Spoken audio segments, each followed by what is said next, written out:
Hello guys, അപ്പോൾ നമ്മൾ ഇന്ന് തയ്യാറാക്കാൻ പോകുന്നത് ഉരുളക്കിഴങ്ങ് മസാലക്കറിയാണ്.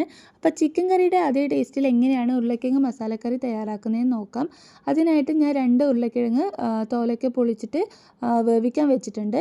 ഇനി നമുക്കൊരു മസാല തയ്യാറാക്കണം. അതിനായിട്ട് ഞാനൊരു പാത്രത്തിൽ അല്പം മല്ലിപ്പൊടിയും അല്പം മുളക് പൊടിയും കൂടി ചേർത്ത് ഒന്ന് ചൂടാക്കാൻ വെച്ചിട്ടുണ്ട്.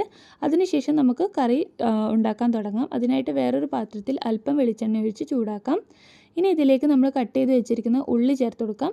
പിന്നെ 2 പച്ചമുളക് നീളത്തിൽ അരിഞ്ഞതും കൂടി ചേർത്ത് ഉള്ളി ഒന്ന് വഴണ്ടി വരാനായിട്ട് അല്പം ഉപ്പും കൂടി ചേർത്ത് നന്നായിട്ട് മിക്സ് ചെയ്ത് നമുക്ക് അടച്ചു വെക്കാവുന്നതാണ്.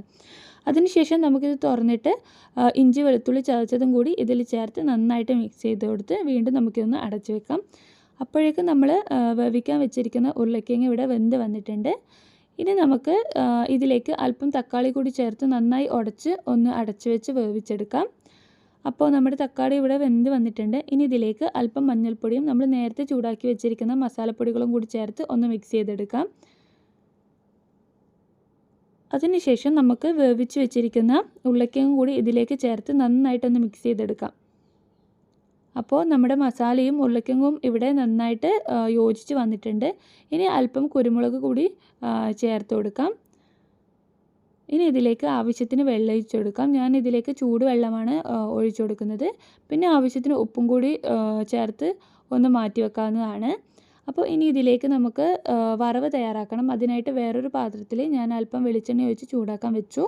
ഇനി ഇതിലേക്ക് കടുകും വറ്റൽമുളകും കരിവേപ്പിലയും കൂടി ഇട്ട് ഒന്ന് നന്നായി മൂപ്പിച്ചെടുക്കുന്നുണ്ട്. ഇനി നമുക്കിതിലേക്ക് അല്പം ഗരം മസാലയും അല്പം മല്ലിപ്പൊടിയും അല്പം മുളക് പൊടിയും കൂടി ചേർത്ത് ഒന്ന് ചൂടാക്കിയെടുക്കാം. ഈ വറവ് നമുക്ക് ഉരുളക്കിഴങ്ങ് മസാലക്കറിയിലേക്ക് ചേർക്കാവുന്നതാണ്.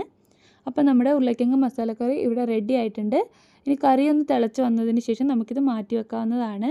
അപ്പോൾ എല്ലാവരും വീട്ടിൽ ഇത് ട്രൈ ചെയ്ത് നോക്കണം. വളരെ എളുപ്പത്തിൽ നല്ല ടേസ്റ്റി ആയിട്ട് തയ്യാറാക്കാൻ പറ്റാവുന്ന ഒരു ഉരുളക്കിഴങ്ങ് കറി.